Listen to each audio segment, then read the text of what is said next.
चतुर चमार की कहानी।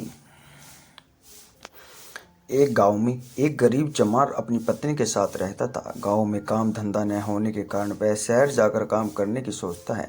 कुछ दिनों बाद ही वह शहर चला जाता है। अपना काम शुरू करने के लिए उसके पास शहर में कोई ठिकाना नहीं था, तो वह सड़क पर खड़ा होकर ही जोर जोर से आवाज़ लगाता है, कोई जूते ठीक करवा लो। लेकिन उस दिन उसे कोई ग्राहक नहीं मिला। दूसरे दिन वह फिर जाता है, किंतु आज उसे एक महिला बुलाती है और अपना जूता सुधारने के लिए देती है। थोड़ी दूर जाकर एक और महिला उसे बुलाती है। ऐसे करके कुछ दिनों में ही उसका काम रफ्तार पकड़ने लगा।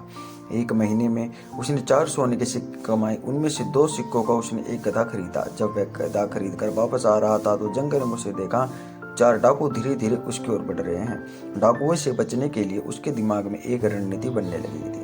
डाकुओं को देख चमार ने पहले ही गधे की गर्दन पर एक सोने का सिक्का बांध दिया। डाकू उसके पास पहुंचे और बोले, तेरे पास जो भी है निकाल दे, वरना परिणाम अच्छा नहीं होगा। चमार घबराकर कहता है, मैं एक साधारण मजदूर हूँ, भला मेरे पास तुम्हें क्या मिलेगा। इतने में ही गधे की गर्दन से सिक्का जमीन पर गिर जाता है। सिक्के को देखते ही डाकू और गुस्सा हो गए और बोले, ये हमें मूर्ख समझता है, इसके पास सोने के सिक्के हैं। चमार अपने दिमाग का इस्तेमाल कर कहता है, यह कोई साधारण गधा नहीं है, अपितु एक मायावी गधा है। इसको जितना खिलाओगे यह उतने ही सोने के सिक्के देता है। यह बात सुनते ही डाकुओं के चेहरों पर मुस्कान आ गई। उन्होंने गधा खरीदने की सलाह जताई और चमार को 50 सोने के सिक्के देने को तैयार हो गए। उसने थोड़ा आनाकानी करने का बहाना किया और फिर गधा उन्हें बेच दिया।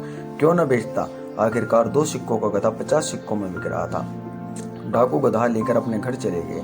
उस दिन गधे ने कोई सोने का सिक्का नहीं दिया, तो उन्होंने सोचा शायद आज अपने मालिक से बिछड़ने के चक्कर में उदास है। लेकिन जब 2-3 दिन भी उसने कोई सिक्का नहीं दिया तो मैं समझ गई यह कोई मायावी नहीं, अपितु एक साधारण गधा है। सभी डाकू गुस्से से आग बबूल हो गए।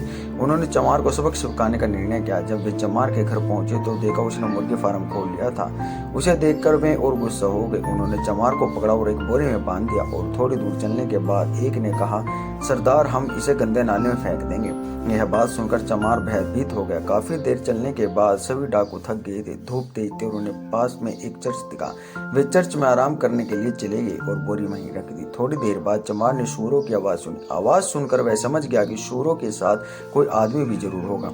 उसने बोरी के अंदर से ही आवाज लगी। सूरों का मालिक चारों तरफ देखकर कहता है, कौन है भाई और कहाँ है। चमार, मैं इस बोरी में कैद हूँ। आदमी, तुम्हें बोरी में क्यों कैद कर रखा है। चमार फिर दिमाग लगाकर कहता है, कुछ लोग मेरी शादी जबरदस्ती एक राजकुमारी से करना चाहते हैं। ये मुझे बोरी में बांधकर राजकुमारी के पास ही ले जा रहे हैं। वह आदमी कहता है, भाई ये तो कोई पागल ही होगा जो राजकुमारी से शादी करने से इनकार करे।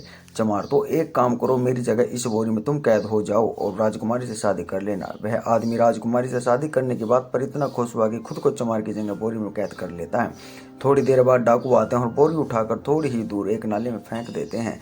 जब डाकू वापस अपने घर जा रहे थे तो उन्होंने देखा चमार 5 सूरों के साथ वहां से आ रहा था। उनको यकीन नहीं हुआ कि यह वापस कैसे आ गया, इसे तो अभी हम नाले में फेंक कर आए थे। डाकू उनसे पूछता, तुम वापस कैसे आए।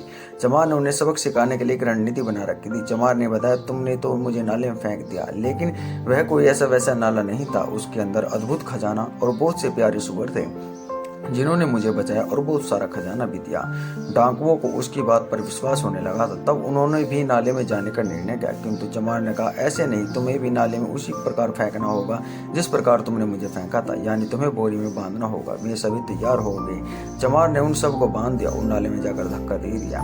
शिक्षा, तभी कहते हैं बुद्धि के आगे बल काम नहीं आता। अर्थात ज्ञानी आदमी का सामने केवल ज्ञान द्वारा ही किया जा सकता है, अपने बल द्वारा नहीं।